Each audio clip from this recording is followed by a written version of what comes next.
तो फाइनली दोस्तों केसरी फ्रेंचाइजी का दूसरा प्रोडक्ट भी आ गया है थिएटर में, जिसका नाम है Kesari chapter 2 the untold story of Jallianwala Bagh. तो हमने भी देख ली है मूवी और बात करते हैं कैसी है ये मूवी। क्या सच में इस मूवी में हमें कुछ अनटोल्ड स्टोरी मिली है देखने के लिए, जो हमें हमारे किताबों और सिलेबस में आज तक पढ़ने को नहीं मिली। तो हेलो दोस्तों, मेरा नाम है रवि और आप देख रहे हैं ट्रेंडिंग टनल। क्योंकि जो बातें हमें इस मूवी में देखने के बाद पता चली है, मुझे लगता है कि शायद हमारे सिलेबस में यह चीजें जानबूझकर अभी तक नहीं पढ़ाई गई हैं। तो चलिए बात करते हैं अक्षय कुमार, आर माधवन और Ananya Pandey starrer movie Kesari chapter 2 the untold story of Jallianwala Bagh कि किस तरीके से पंजाब के लोग जलियांवाला बाग अमृतसर में पूरी शांति के तहत रॉलेट एक्ट के खिलाफ एक सभा कर रहे थे। रॉलेट एक्ट का मतलब है कि ब्रिटिश क्राउन ने एक ऐसा नियम बनाया था कि वे इंडिया के लोगों को बिना आरोप के भी अपने विवेक से गिरफ्तार कर सकते हैं। तो उस जलियांवाला बाग की सभा में जहां पर जनरल डायर काफी सारे मिलिट्री ऑफिसर को लेकर जाता है और वहां पर बिना किसी चेतावनी या इशारे के वहां पर जितने भी लोग होते हैं उन सभी को गोलियों से भूनना स्टार्ट कर देता है। यहाँ तक कि जनरल डायर तो वहाँ पर तोप भी लेके जाना चाहता था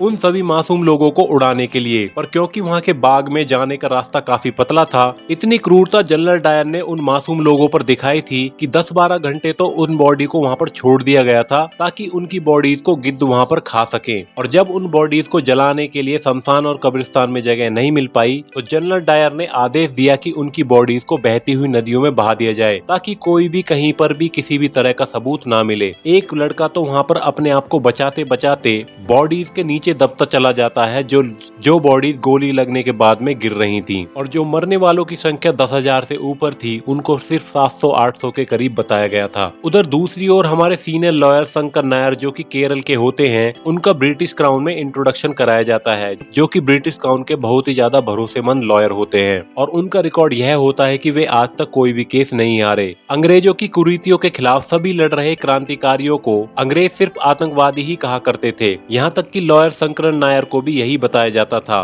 कि वे सिर्फ आतंकवादी के खिलाफ केस लड़ रहे हैं। नाइटहुड की उपाधि उस टाइम पर बहुत ही बड़ी मानी जाती थी ब्रिटिश एम्पायर में, जो कि अक्षय कुमार को यानी कि शंकर नायर को उस टाइम पे दी जा रही थी। और दूसरी तरफ 13 अप्रैल 1919 को ही जलियांवाला बाग हत्याकांड चल रहा था कि तभी उनको मिलती हैं अनन्या पांडे एज अ दलजीत गिल, जो कि उनको जलियांवाला बाग हत्याकांड के सच से रूबरू कराती हैं। इसके बाद में दलजीत गिल के साथ में ही मिलकर शंकर नायर जनरल डायर के खिलाफ कोर्ट में केस डाल देते हैं, क्योंकि एक हत्याकांड था जिसे इंग्लिश में जेनोसाइड बोलते हैं। तो ब्रिटिश एम्पायर के अधिकारी जनरल डायर को बचाने की हर संभव कोशिश करते हैं, हर झूठे एविडेंस पेश करते हैं। अब उसके खिलाफ केस डाला जाता है और लड़ा भी जाता है, पर क्योंकि इस केस में ज्यादा कोई एविडेंस या कोई गवाह पक्के तौर पर नहीं मिल पाते हैं, तो एक बार तो जनरल डायर को नॉट गिल्टी घोषित कर दिया जाता है, मतलब उसको बाइज्जत बरी कर दिया जाता है। अब उसे नॉट गिल्टी साबित करने के लिए जूरी के मेंबर भी मिल जाते हैं घूस खाकर, यहाँ तक कि जज को भी खरीद लिया जाता है। पर कहते हैं ना दोस्तों, ढूंढने से तो भगवान भी मिल जाते हैं, सबूत तो क्या चीज है। शुरू में कृपाल सिंह को जाने अनजाने में शंकर नायर ही जेल भिजवाते हैं, जो कि एक बड़े क्रांतिकारी हैं। बाद में पता चलता है शंकर नायर को कि कृपाल सिंह कोई आतंकवादी नहीं है। शंकर नायर को अपनी गलती का एहसास भी होता है। जब जनरल डायर को एक बार नॉट गिल्टी यानी कि बाइज्जत बरी कर दिया जाता है, उसके बाद में शंकर नायर का एक बार फिर कमबैक होता है और वे हायर कोर्ट में इस ऑर्डर को चैलेंज करते हैं, पर हायर कोर्ट में इस केस को एक्सेप्ट नहीं किया जाता है। तब उस टाइम पे शंकर नायर कैसे वहाँ के जज को